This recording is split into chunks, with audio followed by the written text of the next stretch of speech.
Now let's get to the latest on the Hawaii wildfires as members of FEMA are getting a first-hand look at the damage. FEMA toured hard-hit Lahaina yesterday. The wildfires have left at least 106 people dead across the state as victims have begun to be identified. Thousands were forced to evacuate and more than 2,700 structures have been destroyed. It's still unclear what sparked the wildfire. President Biden has promised the full support of the federal government in Hawaii's recovery efforts. I've spoken to Governor Josh Green multiple times and reassured him the state will have everything it needs from the federal government. It's painstaking work. It takes time. And it's nerve-wracking.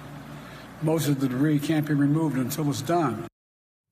The president also says he and First Lady Jill Biden plan to travel to Hawaii, but no date has been set yet. Meanwhile, let's look at something a little more hopeful. Here's new video of the famed banyan tree in Lahaina getting watered by the Hawaii Department of Land and Natural Resources. Officials believe the tree will survive. NBC News national correspondent Miguel Almaguer joins us now from Maui with the very latest.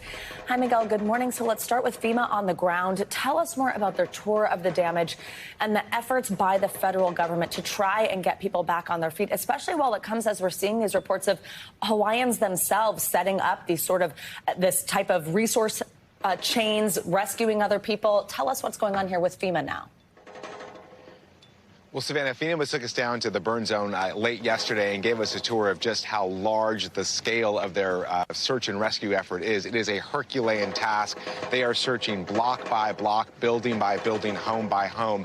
They've only covered about 27% of the burn area. As you know, the death toll now stands at 106. That number is without question going to rise over the next couple of days. The question is, how high will it rise? FEMA says every day they are finding what appears to be bodies in the wreckage field, and those guys are working all day long with cadaver dogs to try to make hits on bodies there. We're told that the wind speeds and the fire was moving at about 80 miles an hour when it blew through that area. That's how quickly it incinerated everything in its path. So the task there on the ground is going to take weeks to complete. They're actually hoping to have most of the search field done by the end of this week, but identifying what are bodies and the remains of folks who lost their lives is going to take quite some time, Savannah. Miguel, I also want to ask you about these comments that Hawaii's Governor Josh Green made. He gave an update yesterday on the wildfires where he clarified something he'd said about calling for a hold on sales of land to non-residents. Tell us about that. Well, Savannah, there's been a lot of talk about this. Many of the local residents who lost their homes and some folks who don't even know if they've lost their homes because they've not been allowed back into the burn zone say they've been getting calls from real estate companies and realtors who are asking to buy their property before they've even been able to see it. Many have criticized that move as a land grab, saying the Hawaiian people are going to be pushed out by folks with deep pockets who want to rebuild this area and put luxury homes in the area. Here's what the governor said. Rebuilding will be for our local people.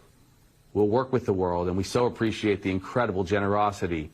That generosity demonstrates that most, 99.999% of everyone who has watched these telecasts and this crisis unfold wants to support and love the people of Maui and Hawaii.